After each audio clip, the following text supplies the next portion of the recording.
It's a pleasure to be here, and I'm going to waste no time because in racing, time is of the essence, so we'll just dive right into it. So hold on to your questions until the very end, and we'll just go through this. Okay, starting with why am I calling this bringing AI up to speed, right? Clearly, the field of AI is already accelerating faster than anybody can actually keep up with what is going on, yet I'm here talking about bringing AI up to speed. So what's up with that? Okay, so let's start with a very simple question. What do you think is a more intelligent task? Becoming a top-level chess grandmaster like Magnus Carlsen, or just being able to drive?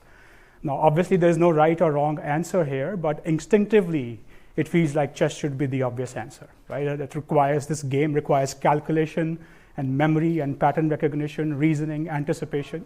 It has all the hallmarks of human intelligence. Driving, on the other hand, is just more routine. Billions of people do this every single day. So now we can flip this around and ask, well, what's more difficult for AI to solve? And you can already tell, thanks to your intelligence, where I'm going with this. Yeah. Right? Because clearly, one has been solved decades ago, as you know. A free app today is stronger than any human that will ever play this game and likely has ever played this game before. But can we say the same about AI and driving? Okay, and the answer is not quite. We have seen some amazing progress, especially in this part of the country and the world. This is the epicenter for self-driving cars. But they're not quite there yet, right? They're not foolproof. So they just occasionally just freeze without any rhyme or reason. And they seem to be making the kind of mistakes many times that good human drivers, emphasis on the word good human drivers are very less likely to make.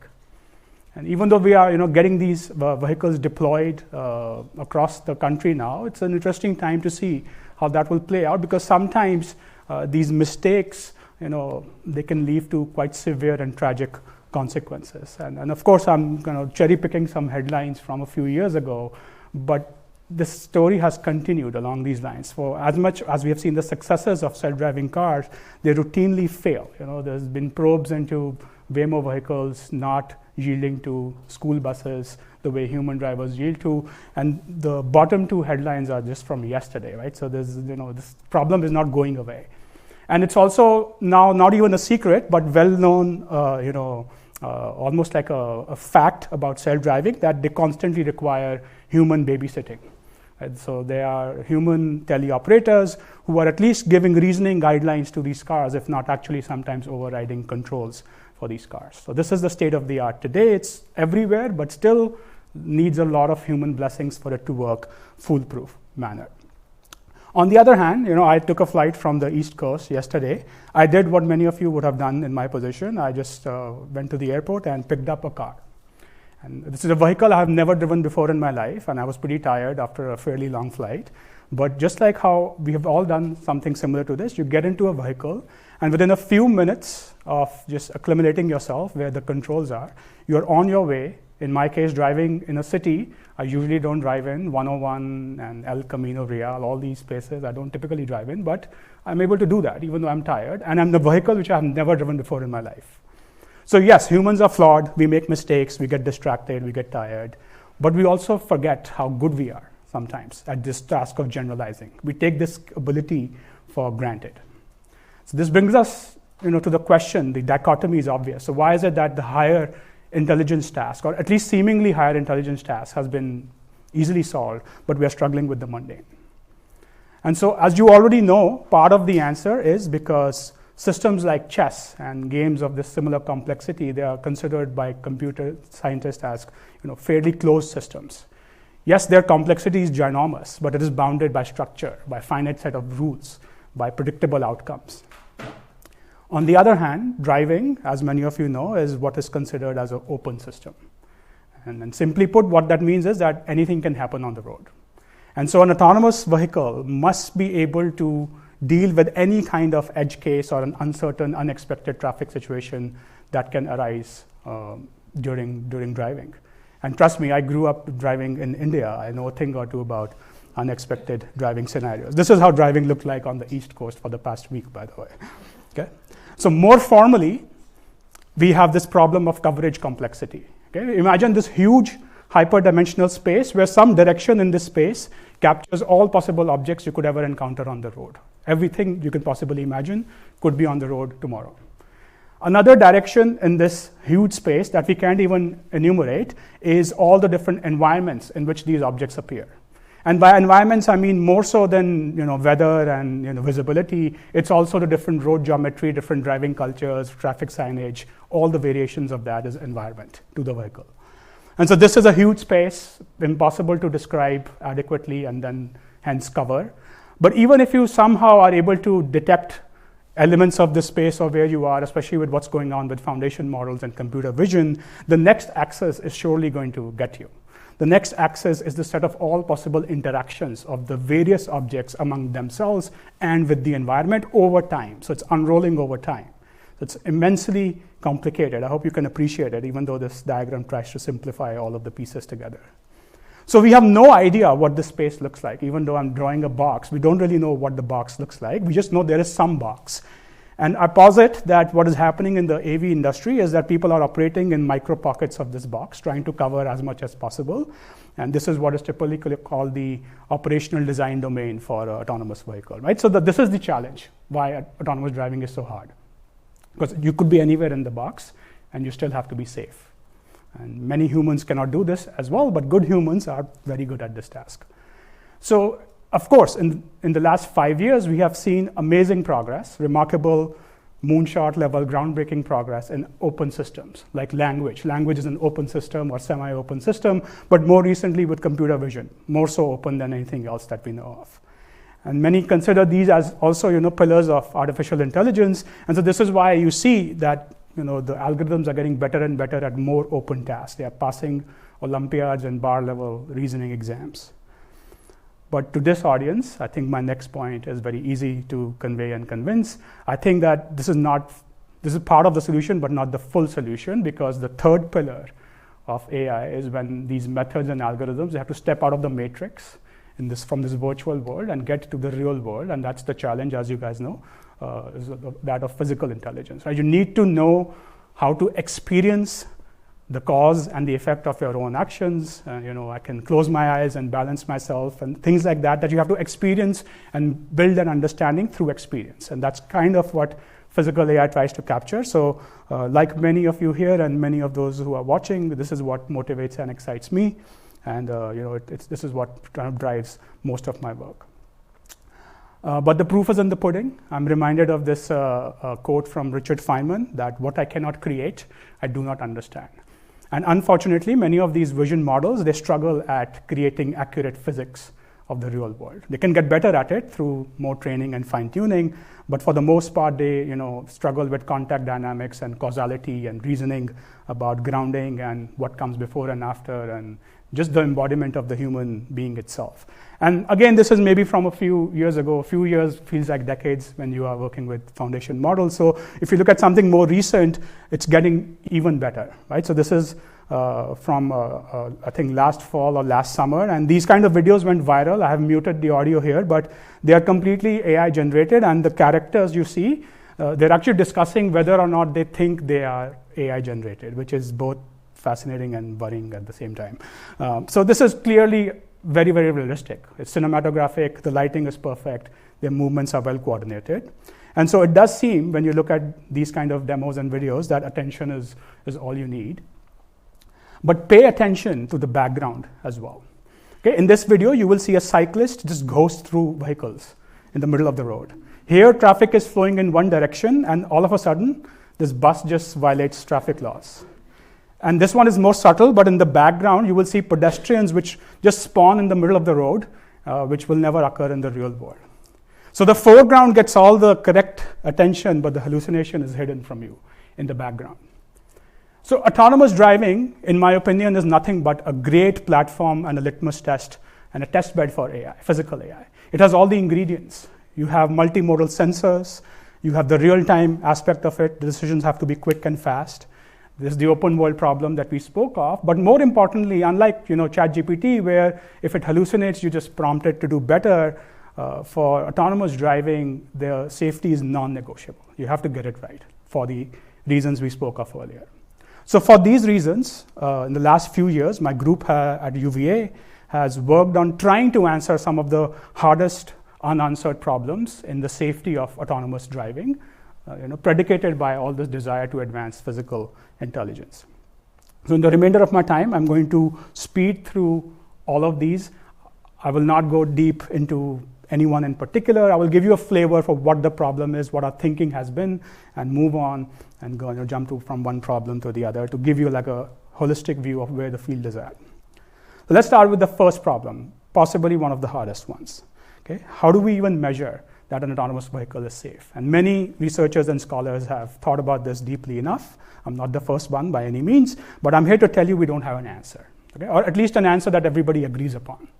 There is no reliable, agreed upon consensus measuring stick for when do you think an AV is safe. And part of the reason this is the case is because it is difficult to define what even safety is, right? What is the correct definition of safety? There is no agreement upon that. And really the fundamental tension is safety is so contextual. What is safe here doesn't mean it applies globally. And it could be very abstract as saying absence of collisions, but you could still be unsafe without colliding with everybody around you. Okay?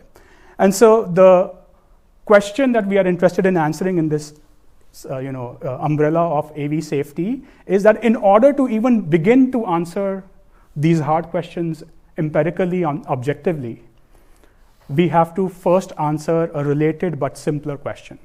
And that question is that of a comparison. Let me take two vehicles which are operating in different parts of this space and just ask a question, is A safer than B?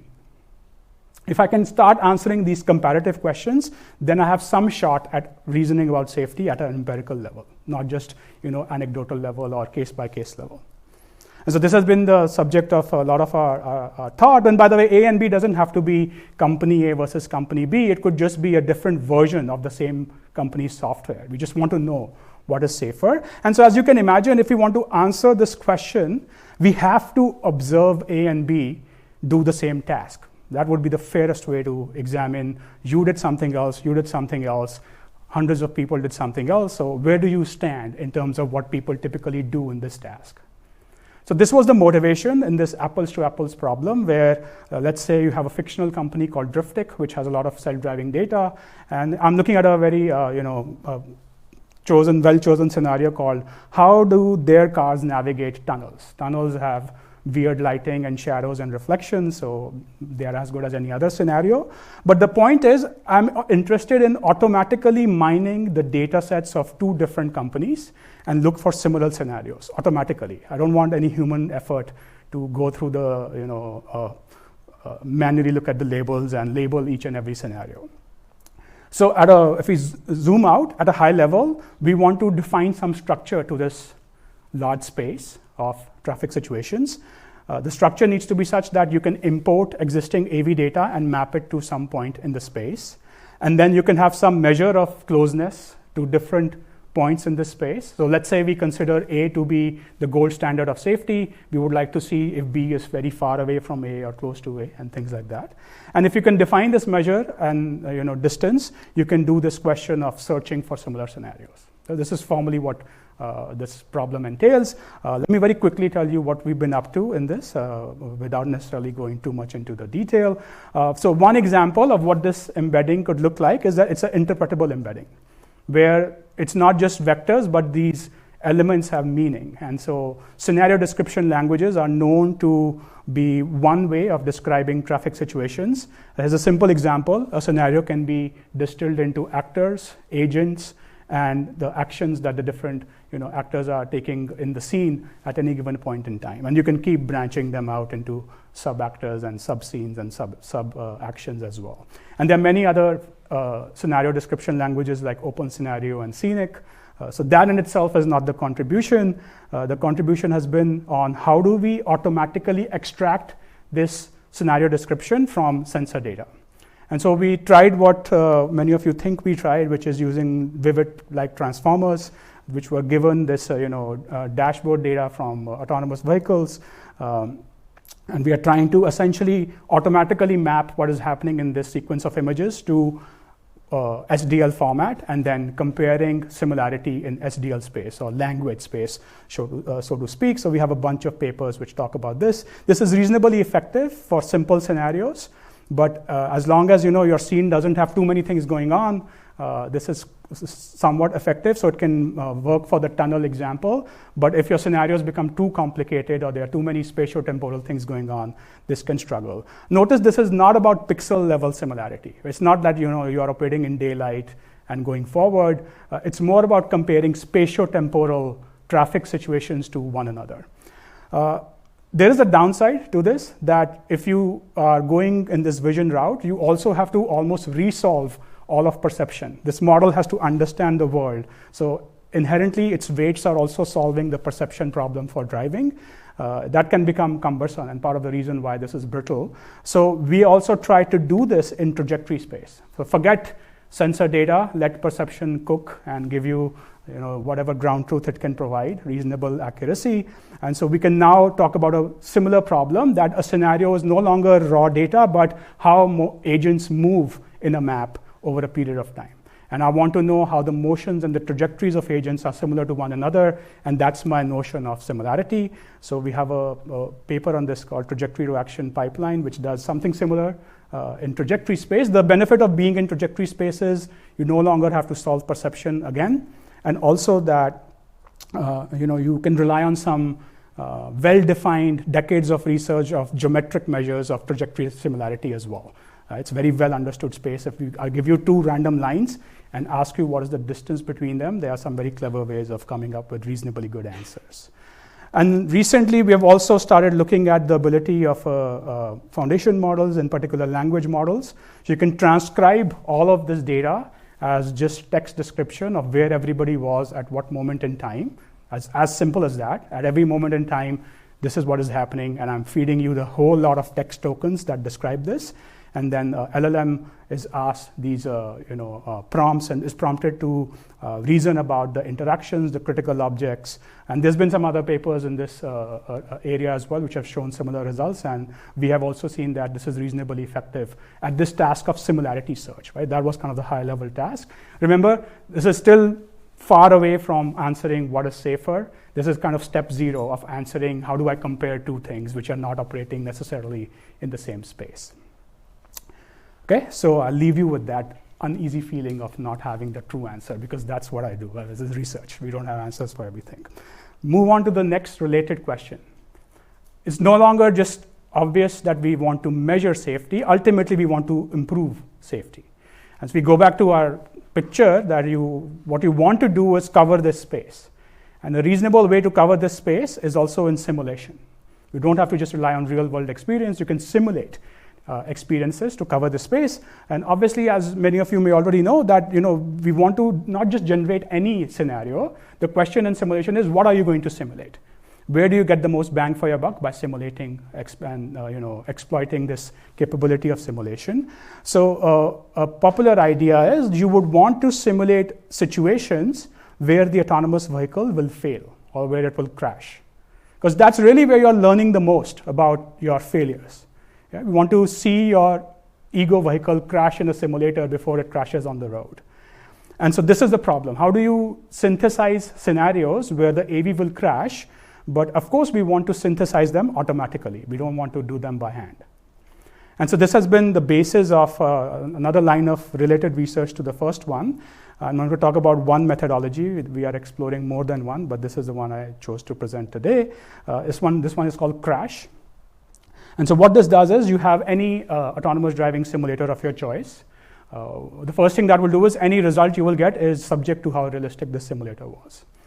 But within the simulator, you have an ego vehicle, let's say a motion planner for an autonomous vehicle. Now, most people will try to improve this motion planner by exposing it to different scenarios, like I just spoke about a second ago. But in CRASH, what we are doing is we leave the ego vehicle as it is, but instead we control all the background vehicles, all the non-player characters, the NPCs of this game or the simulator.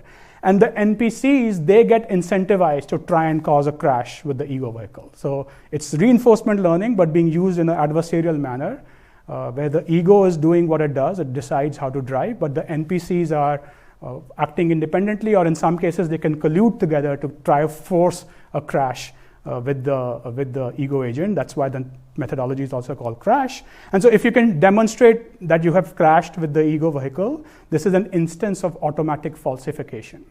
And I'm simplifying it more than it is. There are many deeper questions of ensuring that these crashes are realistic and they are not nuisance crashes that will never occur in the road.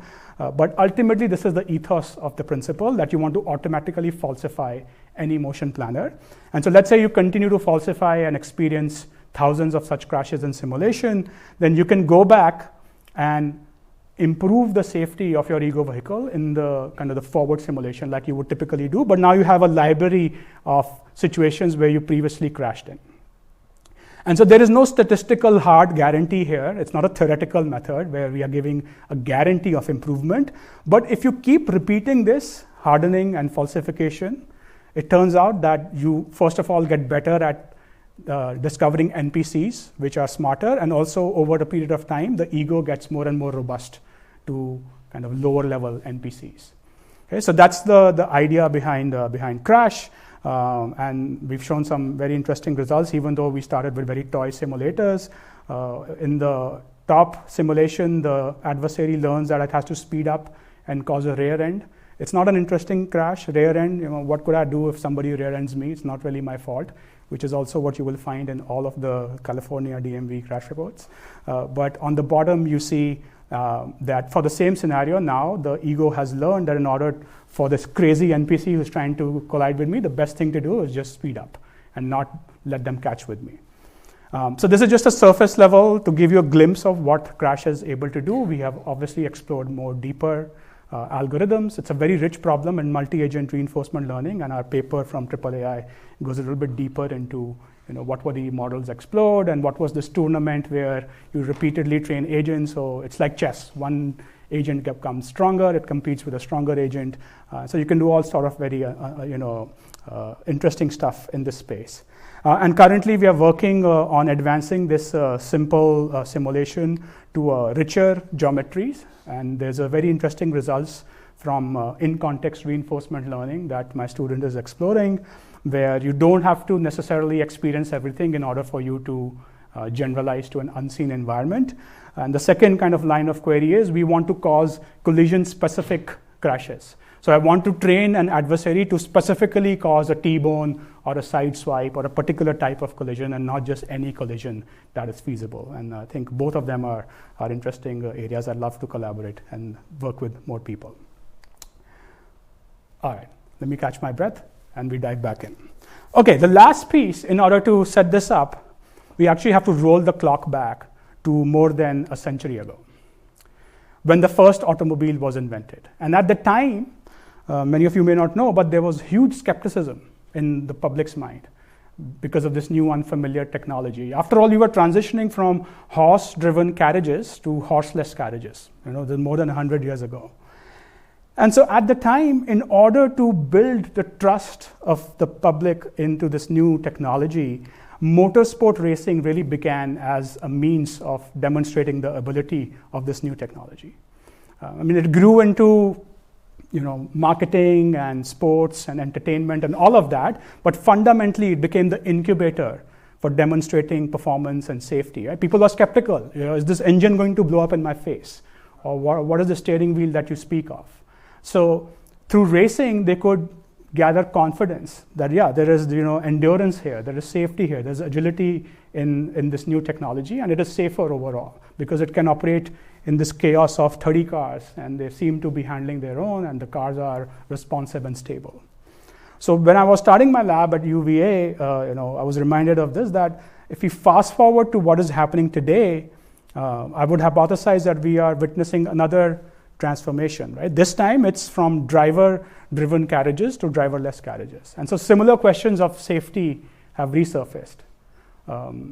Is this safe enough? Am I going to trust this and allow this to ferry my kids, my loved ones, with no supervision? And people are somewhere on that spectrum of a resounding yes, of course, and anything else will make no sense, versus I'm very, very hesitant. I need to see more proof. And so with this in mind, I had this crazy idea at the time. Well, let's use autonomous racing in order to demonstrate the safety of autonomous driving. borrowing the similar principle of motorsport. Many of the things that you take for granted, your rear view mirror, your seat belts, or your materials of your brakes, they owe their origin to some innovation in motorsport. So why not use racing in order to specifically advance not the entire ability of a race car? I'm not advocating that you have to race through traffic in order to be safe. Maybe sometimes you do have to maneuver severely. But surely if you can design physical AI methods that can operate at high speed and close proximity and the chaos of racing at the limits of what the vehicle can do, then that can have some bearing on the safety of regular driving. Okay? And some kind of emergency agile driver or expert level driver. And so this is not so crazy after all. For those who are not familiar, the entire AV industry, it started with a race. Okay? There was a race about 2 decades ago in the middle of the desert. That's how all of autonomous vehicles today kind of started. So in some sense, I'm bringing back our origins, or bringing us closer to our origins. But let's debate this or look at this a little bit more from algorithmic perspective of what really is it about racing which makes it easy or harder. So we've all driven in situations like this, where you are on the freeway and you have people on your left and right. In this case, there's a sign which says this white SUV will probably merge in my lane if I'm not overtaking them. And then there's signs which are telling you something about the speed limits of different vehicles, of regular cars, of trucks. There's lane markings. What I want you to think about, and you do think about it, you just don't know you are thinking about it, these signs which are on the road, they are for you and I. Okay? And so they're there because fundamentally the signage is helping us do what? It is helping us to predict the future. Because of this signage, I know where the lanes are, so I can predict lateral movements, and I can predict longitudinal progress because of the speed limits. But if you remove this signage in the same scenario, I know you just saw it, so it's still persisting in your head, but if you remove all signage, the behavioral ambiguity will increase. Now if the white SUV starts going in front of me, I'll be like, why are you doing it? Because I don't know the context anymore, that the lane is ending. So in the absence of this signage, in the absence of a somewhat simpler perception problem, the uncertainty in planning has gone through the roof in the same scenario. And this is what racing is all the time. So it's a different perception problem. We don't have signage and traffic signs and lane markings and racetracks, but the planning problem, the uncertainty prediction problem is much more difficult and at high speeds as well. So this became essentially my North Star. Can we use autonomous racing and link it to self-driving? But where do you start? It's not like autonomous racing is already, at the time, 10 years ago, active research area, or I sure did not have a spare Formula One car to play around with. But growing up, I was a fan of this show called Mythbusters. I'm sure people here loved it too. I've had the fortune to even meet Adam Savage once. And the earliest lesson I learned as a kid, as a scientist, as an engineer, was before you try something bold and crazy, it's a good idea to kind of test the waters with a small prototype, right? We live by this principle till date. And so that's exactly what I did. I designed a 1/10 scale autonomous race car, which I appropriately called Formula 1/10, because it's 1/10 the scale of a F1 car. And so you take this RC car and you slap on an NVIDIA sensor and NVIDIA Jetson and some small LiDARs and cameras. And within a week or two, it was doing laps around our lab. This was when I was on my way graduating out of Penn in 2015. And so we built this and it worked. And so we created IKEA-style instructions for anybody in the world to kind of replicate this work and make it completely open source with a lot of documentation and videos. I quite literally designed and created and taught the entire curriculum on autonomous racing, and anybody can still go and view this on YouTube now.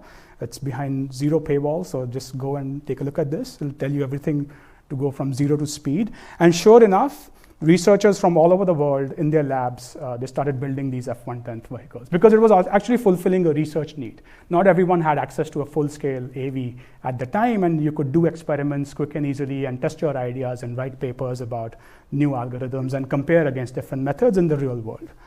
And so naturally enough, I started hosting F1/10 autonomous racing Grand Prix at top robotics, control, machine learning conferences in the world. If you've ever been to ENGR, you might have come across one of our racetracks over there.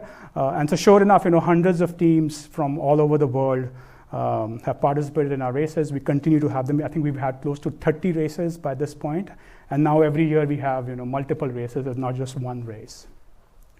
So this was a resounding success. I would have not predicted when I created the first F110th car. But I'll be real here, right? This is not fulfilling and checking all the marks of what high-speed racing is all about, what I was really after, this agile behavior. So funnily enough, the irony is kind of hilarious that in order to advance in the physical world, we had to resort to the virtual world of video games. And these Formula One video games, they have become so realistic, and I'm talking, this is from more than 5 years ago, they were so realistic, that we want to just not reinvent the wheel. And we want to leverage the photorealism and the high fidelity physics engines that these games offer. So this time, my group became among the first in the world to take this $60 video game and convert it into a simulator. So we just took the UDP data from the game and wrote a ROS2 wrapper around it, which could log images and the steering angle and all the metadata that the game outputs. The game outputs this data because it has to interface with all these complicated driving simulators. And so just listen in on that line. And now you had a sandbox where you could get data, train algorithms, and learn how to race with real race drivers or semi-professional race drivers in this very, very highly realistic simulator. So this definitely moved the field forward by quite a bit. My own group has published dozens of papers. The student who worked on this just graduated and joined Waymo's motion planning team. In fact, I'll take maybe 5 minutes to geek out with you to tell you one little clever idea behind all of this work. Okay, so you have this game. The first thing you can try is just end-to-end driving, which we didn't try any fancy state-of-the-art transformers, but at the very, at the time, it seemed to be very brittle. It had no ability to recover, which is basically the curse of supervised learning. Once you get into a state which you have never seen before, the model has no context for how to recover from that, like an expert would. So the reasonable thing to do is instead of controlling the car directly, you'd first tell the model to predict a sequence of waypoints or a trajectory, and then you rely on old school physics-based controllers to follow that trajectory. This is much more easy to do, but it's not performance ready. You can see the car just cut the corner when the image got washed out. And the reason is that you are asking the model to do too many things. It has to predict hundreds of waypoints. Each waypoint is XY position, Z position, velocity, the yaw, or the heading of the car. So it has to predict 500 or 600 things for it to get a prediction right. And even if it mispredicts any one, it's going to veer off trajectory. So the lesson we learned here was that in representation learning, right? So instead of asking the model to predict these hundreds of waypoints, we just changed the representation to what is called a Bezier curve, which has only a few control points that the model has to predict now. And here is your Bezier curve 101 lesson from Wikipedia. The red curve is what is called the Bezier curve, and it is completely defined by the gray dots. So a fully continuous curve with infinite points is defined by a bunch of control points, which are the gray dots. Like 3 control points can define infinite other points. So you take care of the dimensionality problem. Much later, I would have found and discovered that the person who invented and is credited with these curves, Pierre Bezier, he used them to model the shape of body panels on Renault race cars. So in some sense, they were tied to racing. We just found a poetic connection to bring them back. So you replace your waypoints with a Bezier curve, and you take care of all your dimensionality problems. And now even end-to-end learning looks very, very effective. This car is driving by itself in the game. It's no longer cutting corners, and it's starting to look like what a human would drive by in terms of supervised learning. Okay, so but we are not quite done yet. We're not at the Lewis Hamilton level of driving yet, because we trained on the data from our lab, right? We didn't get demonstrations from Formula One drivers. So you are limited again by exploration, by your limitation of the behavioral cloning. You can only do as good as the data you have. So here came in the main trick behind all of this work, which is instead of learning one single output or one curve, if the control points instead were distributions, Gaussian distributions, what you would learn is a family of curves. You are learning a distribution of trajectories. Okay, and this is what is called a probabilistic Bezier curve. So you're not learning one thing, but you're learning a family of things. And what that allows you to do is, at runtime, you can sample a candidate from this distribution. You can score it according to some criteria of how fast it is, whether it's in bounds or whether it's below physical limits of the car. And just like a particle filter, within a few iterations, it will converge to a near optimal particle, in this case, a near optimal trajectory that you have chosen from this distribution. So this idea is very effective, and this is what we call differential Bayesian filtering. Okay, just like a Bayesian filtering, but with these probabilistic Bezier curves. And it turns out it's very extensible. Right now we are training with images, but you don't need images. You can train with, just state information, right? So you don't need to necessarily go from pixel to trajectory. You can go from state information and state history to trajectory. So it makes the technique fundamentally very, very extensible. And so recently we have extended this to the task of trajectory prediction. We have shown that you can do multi-agent tracing with the same backbone of differential Bayesian filtering, and it's a sequence of work which was published last year that I encourage you to go and take a peek at. So switching gears for the final time. We've been doing all of this, simulation, F1/10th, and all of this is great. Okay? And so this got me thinking throughout this progress, a constant thought sort of lingered at the back of my mind. How do we make this bigger? How do we scale this up? What about a 1/5 scale vehicle, so it's slightly bigger so we can race outdoors on an outdoor track? Or how about a go-kart, where I can have a human-driven go-kart and an AI-driven go-kart and do some creative experiments that way? Well, I'm happy to report we managed to scale this up, but not just scale this up, we built this. This is Cavalier Autonomous Racing. This is a full-scale, fully autonomous Indy race car. And it was designed and prototyped and assembled by students in a racing garage in Indianapolis in the middle of a pandemic, from footage from 2020, 2021. And as you can see, there is no steering wheel, there is no brake pedals, and there is no driver because the cockpit is just jam-packed with our state-of-the-art autonomy hardware.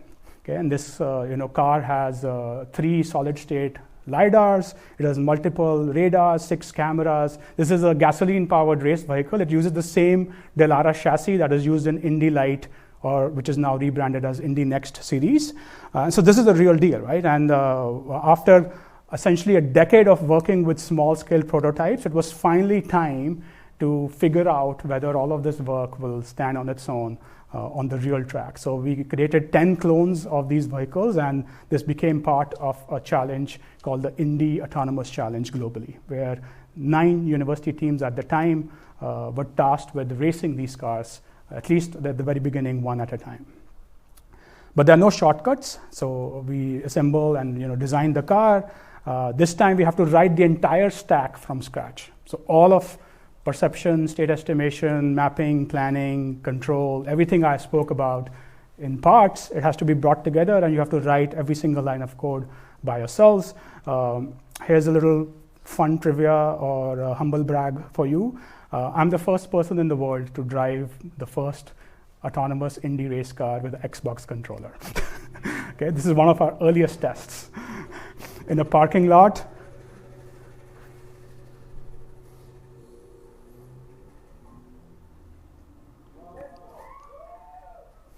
so you can see the car has barely driven like 200 yards, but the enthusiasm is through the roof because this is what it means for us to try to do and learn how to do this the first time, real world engineering and all of that.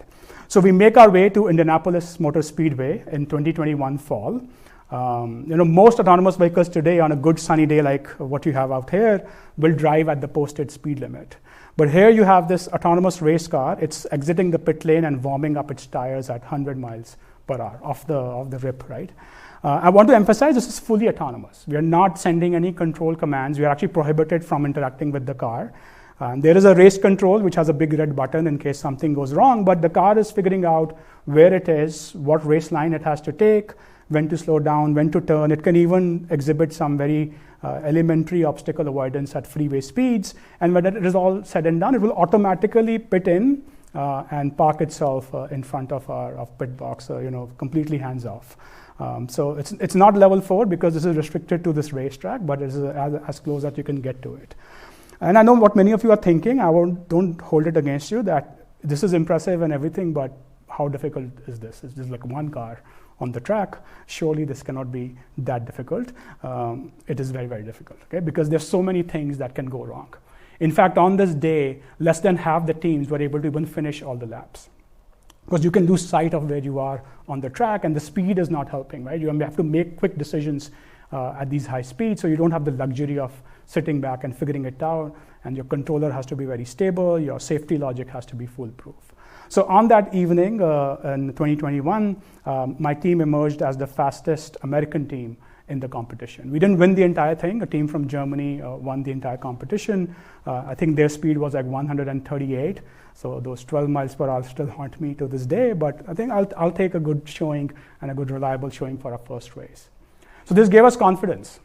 Wow, this works. So now it's time to up the ante. Now can we race 2 cars and have them automatically overtake each other? And it's not as easy as just showing up and racing 2 cars, because I promise you all you will do is end up with 2 crash cars. But I want to share with you a quick glimpse of behind the scenes of how we go about testing these AV systems, one step at a time to build confidence. And it kind of reveals the same ethos that I would love for the AV companies to also share their transparency on. So this is one of the first tests we do. We will speed up the car to 150 miles per hour completely autonomously and then just jam the brakes. And if you can show that you are stable under this high stress of deceleration, that says something about your controller. So car receives a radio red flag and it just kind of coasts down from 150 to 0 miles per hour. I know it doesn't look dramatic in the video, but less dramatic is good in this case. We don't want the car to do any shenanigans or shiver under this high braking load. So once we know the car can go fast and go slow, the next test is one of my favorites. We want to test our overtaking algorithms, our motion planner. So here, the car is on the track. There is no physical car ahead of us, but our motion planner thinks that there is a ghost opponent ahead of us, which is traveling at 100 miles per hour. So our planner will going to try and overtake them. You can see it will plan a trajectory and the car will kind of take this high line all autonomously, and it's going to try and pass this ghost obstacle. And this is a way to test your overtaking and planning, the Bezier curve, all that stuff, without necessarily putting another team's car at risk if you're trying it for the first time. So this is how we gain confidence and tune some of the parameters of these models and overtake at these increasingly triple-digit miles per hour speeds. But ultimately, you do have to open your eyes and you have to see your opponent. And so that's where tests like these come in. You will see in a second the team from Germany is just coasting at 80 miles per hour, and we are 40 meters behind them, tailgating them autonomously. And our base station shows that not only do we see them, which is a fusion of all our sensors, but we are able to predict their trajectory as well. And so only after you do all these incremental tests and many more that I don't have the time to show, I would love to chat after this, we can put everything together, and this is what head-to-head autonomous racing looks like in 2023, 2022. So the team ahead is from MIT, and a car just overtakes them. Because it is done so repeatedly so many times, it doesn't make a difference that there's a real car ahead of us. And we keep doing laps at incremental speeds. Here we are hitting almost 145 miles per hour in the middle of that overtake, kind of no nonsense. I want to share with you a very interesting overtake which happened from a race in 2024. And I'll play it out for you. It has audio as well, so you can listen in what happened. Wait till they get on straightaway. It looks like they're trying to go to the high side, but that might not work. Right, so they're going to have to. Oh, that's awfully close. So close here. And Cavalier did a brilliant job of recognizing They really committed to that outside line, and the outside line wasn't there. Yeah. Right? So they slowed down, and actually it was amazing to see that they then slowed down, came back down the track, recognized there was a new line it needed to take, and then took that and then made the pass look quite easy at that point, right? So that, I don't know that I've actually seen that before. So that's pretty outstanding work there by the team. Yeah, I agree with him. That's outstanding work by the team. But this felt like vindication for us. This was the first glimpse of this kind of agility in racing that we were trying to design for, and it naturally emerged on track, not choreographed. And the car saw that it made an incorrect decision because likely the prediction was incorrect, but then it corrected itself. It understood the dynamics. It braked very hard, actually. We have the data for it, and then coasted inside and completed this overtake. And so moments like this are interesting from an experiment and ability perspective, but they're also a reminder why racing is such a hard problem. Because all the things you have to do in regular driving, you have to do them quicker with almost zero margin for error. And I want to say that the reason this is such a hard problem is that no matter what you design, if there's any assumption which breaks the real world laws, it will not hold its own on a racetrack. It's only a matter of time before that assumption is flawed and you see the car crash. There's no place to hide on a racetrack. And we have found ourselves on the other side of this fact many times. This is what happens when you crash or somebody else crashes into you and you cannot react fast enough. Or suddenly you lose GPS in the middle of the run or some hardware failure goes off. We've even had a bird strike and take out one of our cameras at 100 miles per hour. And whatever you want to call this, I guess one of the world's most expensive lawnmowers in some sense. These are obviously very valuable lessons that we have learned over time. My personal favorite moment with the team is right after one of our worst crashes, the very first one. But every student is holding a damaged part from the chassis from that crash, because this is the reality of racing. There's a saying, right? If everything seems under control, you're not going fast enough. This is how racing drivers think. And so this is how we have to program our AI driver as well. So it may not be foolproof yet, but it's very, very precise. We have the data to show that lap after lap, our driver has remarkable repeatability. It doesn't deviate from G-forces and from the reference trajectory at all. And so this has value in motorsport testing, and actually one of my former students is trying to figure out how this can be commercialized. So we are in the middle of that exploratory phase as well. Remember how I said that you could pretty much get into any car and drive? This was our last challenge, because the car became a new car in 2024.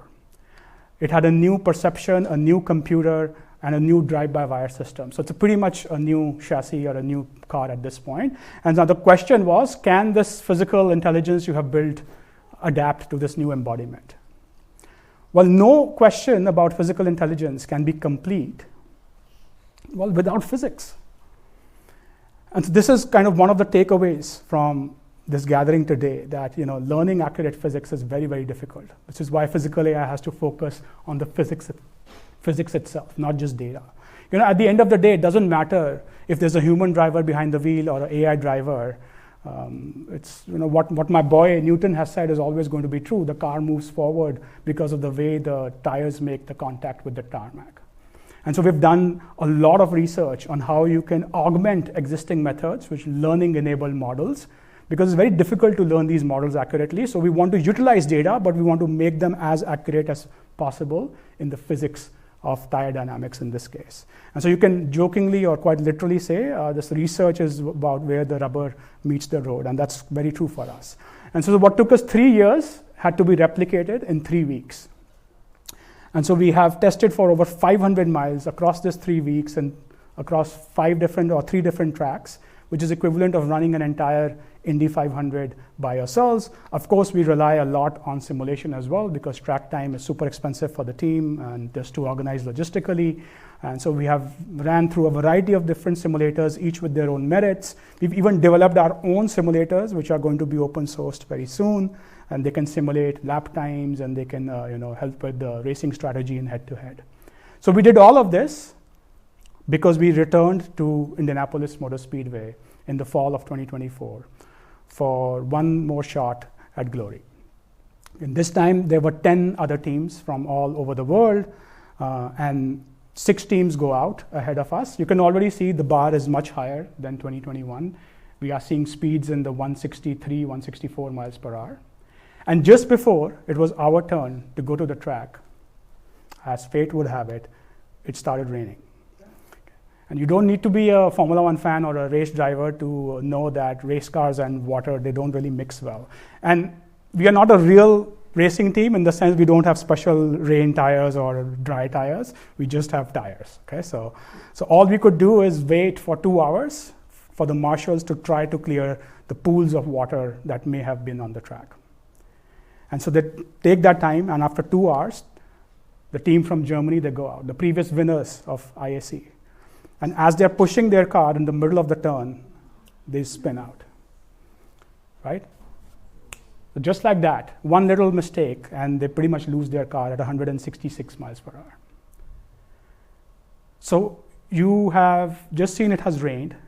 The previous winner has spun their car and crashed, and you are next in line to go. So what do? Right? So you either have the choice to trust all the ICRA papers that you wrote and kind of see if your algorithms can find grip where there might be none, or you can take it safe and have some master override which says don't try to exceed this high speed limit, and that's all you're allowed to do. You cannot really intervene while the car is on the track.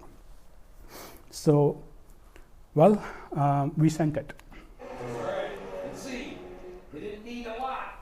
They did it! 170.645 from Cavalier Autonomous Racing in the University of Virginia. That, folks, was an amazing lap, especially after following a car that had an incident, then a stoppage, and then going out and pushing the envelope like that, Rob. And they're still going. They're still on. They're trying to get a little bit faster at 171. They crossed the yard of bricks over 180 miles an hour here. 180 as they came in front of us. So, but they're a little bit slower down the back. We'll see. They're 170 through the corner again. This one is going to be close. They're going to be really close, I think. Again, they definitely didn't stop pushing. We're driving a beautiful pattern. This robot in the coating is driving absolutely beautiful lines. I expect this is probably their last lap to go. To time it at 181 miles an hour there as it crosses the stripe. There it is. 171.011. They just continue to open it up. What a lap. 2 laps over 170 miles an hour. They do 2 more like that. That's a 4-lap qualifying run here at Indy. I usually shut up when this video plays because he's doing such a great job of telling you. And he has that right timbre for the racing announcement. So, but he's right. With this speed of 171 miles per hour, this is the average of the lap. We would have been at the pole position in the Indy 500 in maybe 1972-73, but ahead of Mario Andretti. All right, let me park this car, okay?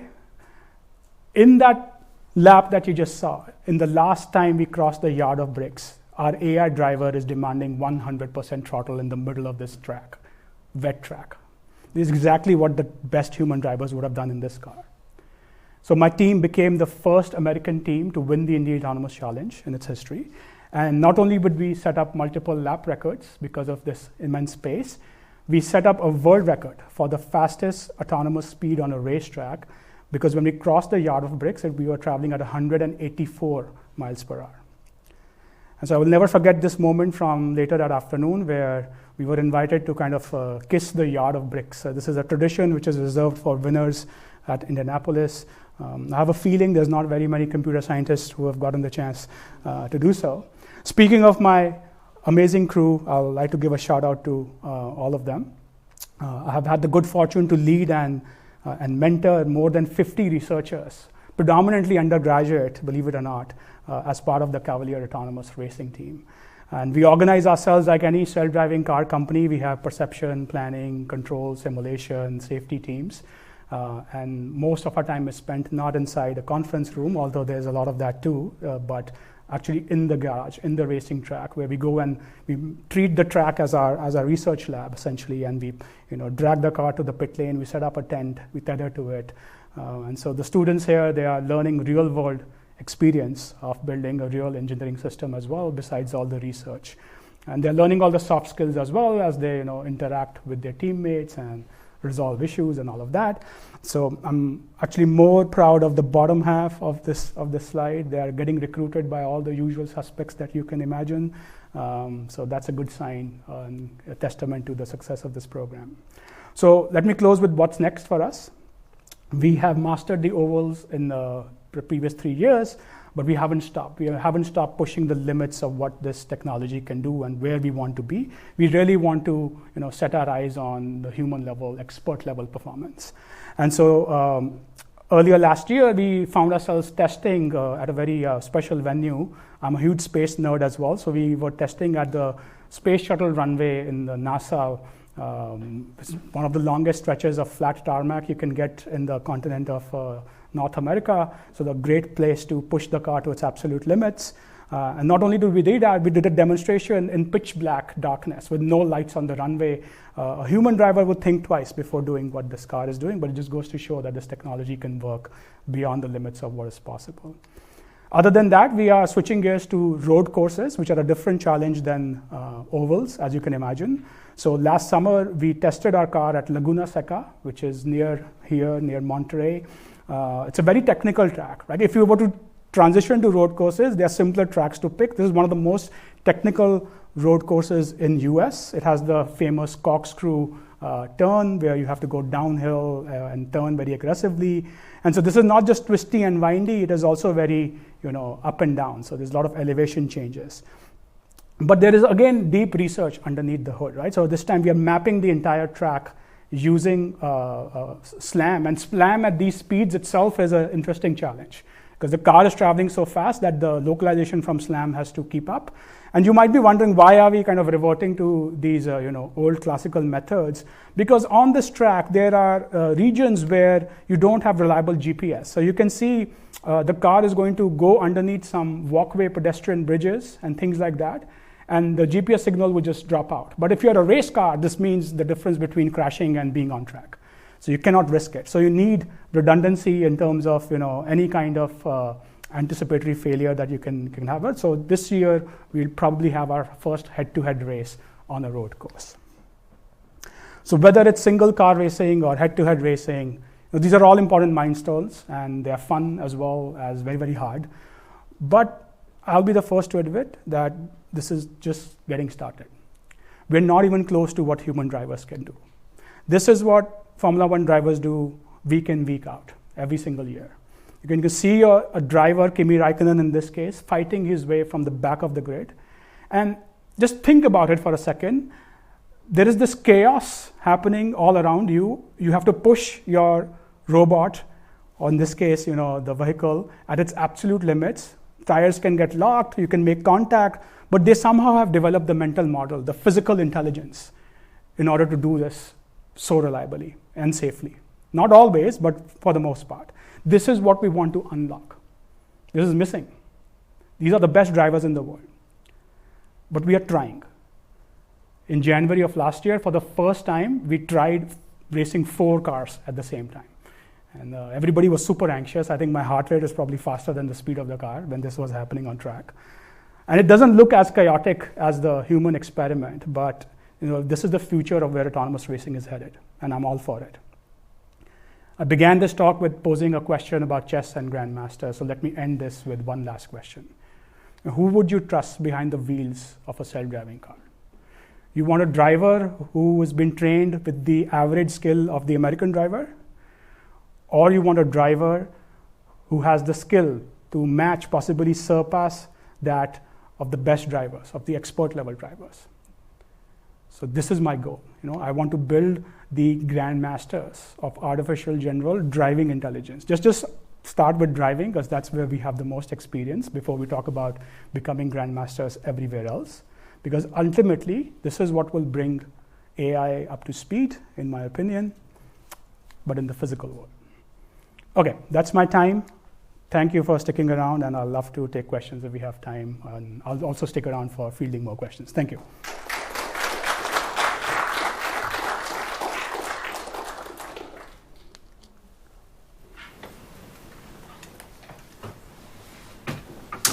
Please.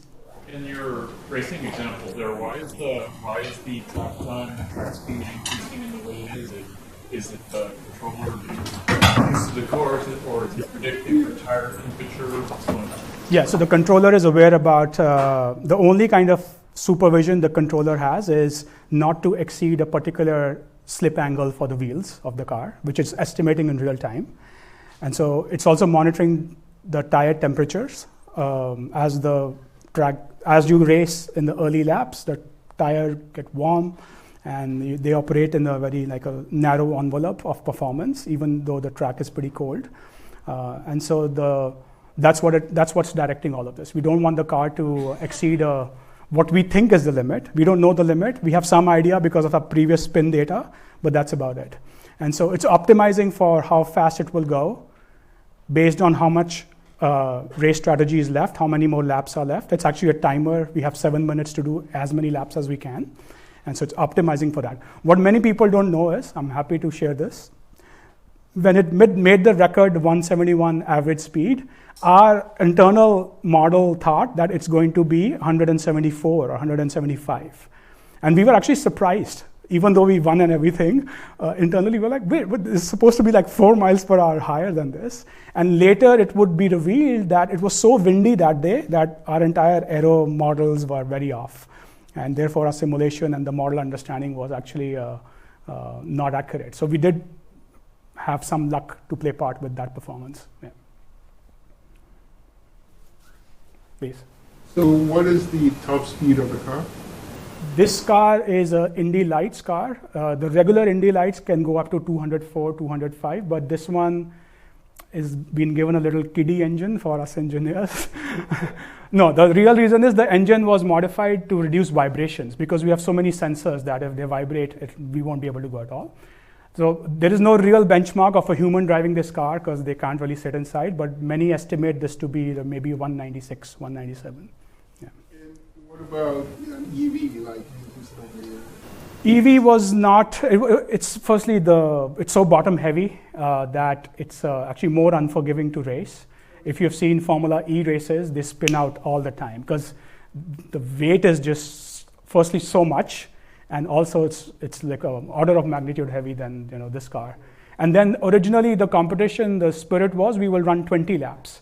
And then you start playing with the territory of you'll have to charge it or do that. So we stuck with the gasoline one. But I love to get my hands on a EV race car if that can be arranged. Let me go to someone else.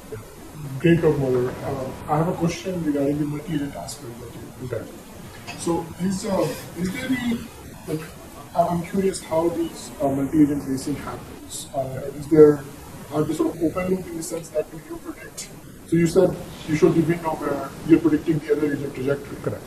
But in reality, the agent should react to you if you're trying to overtake them. Yeah, it's a very good question, and there are two answers to this. The first is autonomous racing, there was no existing rule set. So we are kind of writing the rule set as we discover. And so in the beginning, we want to de-risk everything, right? It's just too expensive and unsafe to be reckless, even though it just is the natural outcome when you race.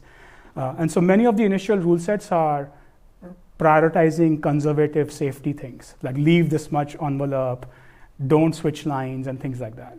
But now after 5 years, we're at a point where you cannot weave about, like you saw in the human example, but the defensive car is free to choose any race line they want. Like I'll give you why this is a significant openness, even though this is constrained.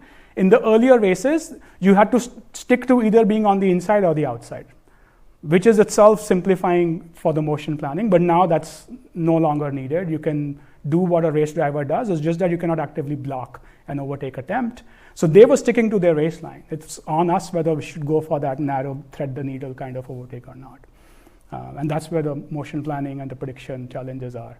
And as you increase the number of cars, you can no longer write these scenarios out. You just need this online planner to kick in. Yeah. Correct, right? So that's why Bezier curves are great in the sense, shameless plug, because they have such smooth mathematics and differentiable properties that they fare well in these scenarios. They're duty tested for this. Mark, I thought. It was occurring to me that a lot of these races are part of a team.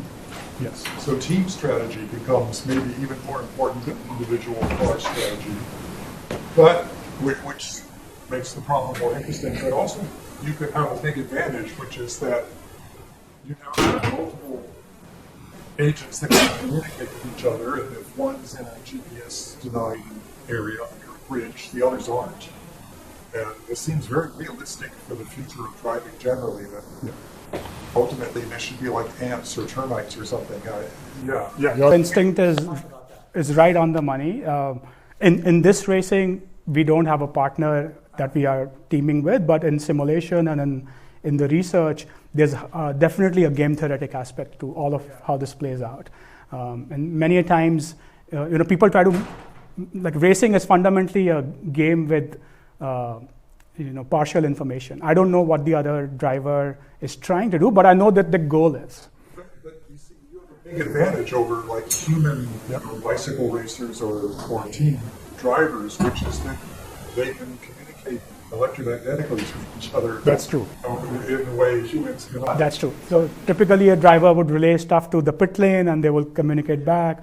And they do use algorithms for strategy in Formula One, when to pit in, they predict lap times and the position at which you will join. I think that part of racing is definitely a whole new different ballgame.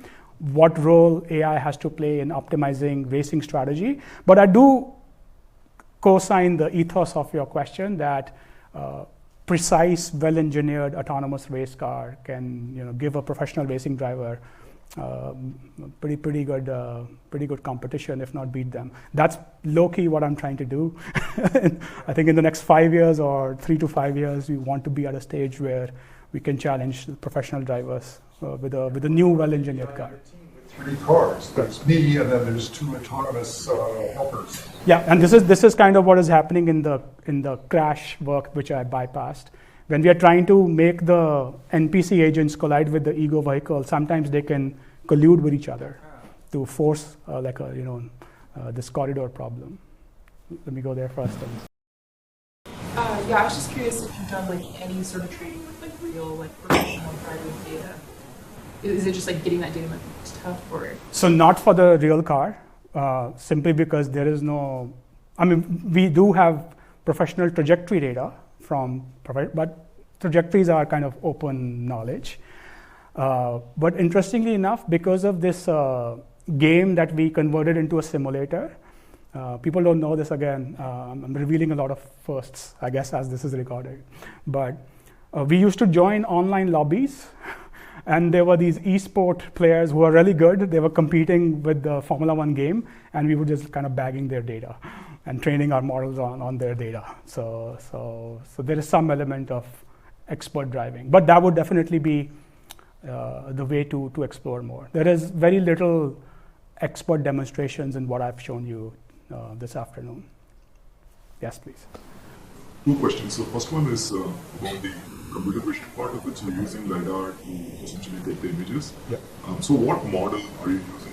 Because at that speed and the amount of LiDAR you ingest, the ability for it to process that and perceive that. Yeah, so I didn't really touch that at all, but this is possibly the only part of the stack which has neural networks inside it, which run very, very fast, and they were specifically trained for it. We have multiple modalities, as you can see, of sensors. For the LiDAR, we do have a neural network which is basically based on point pillars. That's the mechanism or the actual underlying architecture. For radar, we use both geometric methods as well as neural networks. And for cameras, we again use these SAM type models, but they don't run fast enough. So we actually train our models based on data which were labeled by these bigger models, right? Because we don't want to spend any infrastructure on manually labeling the data. So one of the things we actually do a lot is things like this. We will kind of intentionally be on parallel lines and overtake another car just from an exercise of getting the data. So we can take a frame from this overtake, and then I can just go to the other car and with a USB stick and get their GPS data. So then I know where they are, roughly where I was. and I can kind of synthetically label their data because I know I'm a rigid body, and this is how we train our neural networks. And so if anybody's curious, this data is all open source. Correct, because we don't really know their actual ground truth, right? There's no third-party observer, like a drone flying, which will tell me where they are. But yeah, there's... My second question was about whenever there's a GPS loss, how does your algorithm handle that at that speed? The algorithm is fusing all the different things it has access to in order to give us the most reliable state estimate of the car. And so even before we had GPS, we were always optimizing for redundancy because we don't really want to be at the mercy of the GPS gods, right? So even if there was no GPS, you should be able to complete the race. Many teams actually cannot do that today. If they lose GPS, they will time out and just pull over safely. But you can use essentially a mix of dead reckoning for a very brief bit, but that doesn't work if the track is twisty and windy because you cannot dead reckon reliably. So we knew for sure we had to have redundancy in terms of having a different sensor other than GPS, and so the LiDAR made the most sense.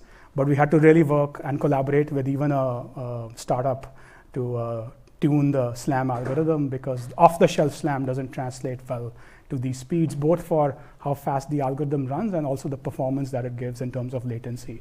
And the demands here are very stringent. Yeah. This is one more. Great talk. Really enjoyed the Thomas racing, and I think you mentioned before, like the model to run faster in order to run 170 miles an hour. And I think other question is like, could you expand on that? Like what else like challenges do you observe, like both hardware and software wise, that you wouldn't normally see just on your vehicle, like daily driving, and like what do you think that will apply to regular driving? Yeah, so compared to like I am maybe interpreting your question to suit what I intend to say, but correct me if that's not your intention. Some of this work can translate to regular self-driving, and that's being explored.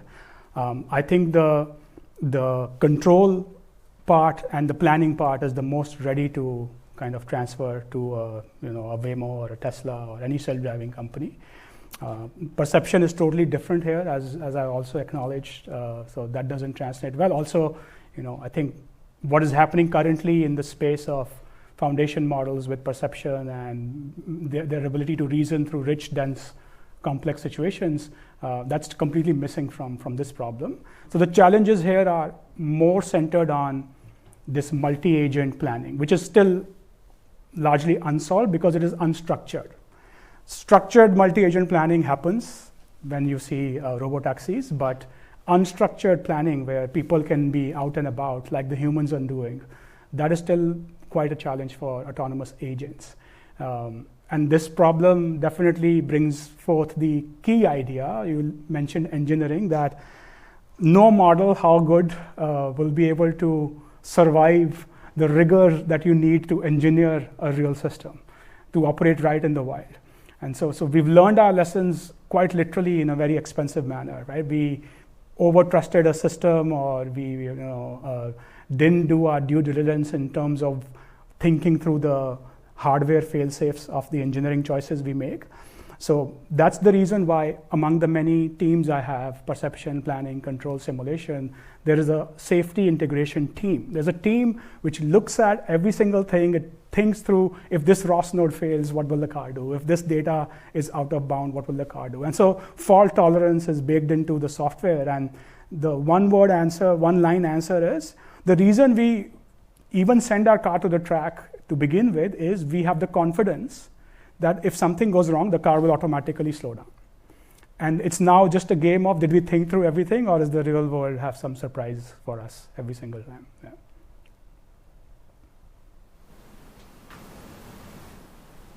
Okay, well, thanks one more time. Yeah.